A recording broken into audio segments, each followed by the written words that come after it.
Here I have BQ Aquaris X2 Pro, and today I'm going to show you how to enable power saving mode on this device. So what you have to do is to go to the upper bar, and here you have this function, battery saver.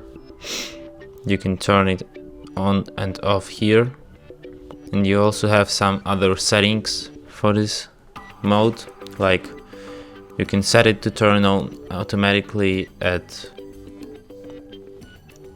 for example, 23% of your battery.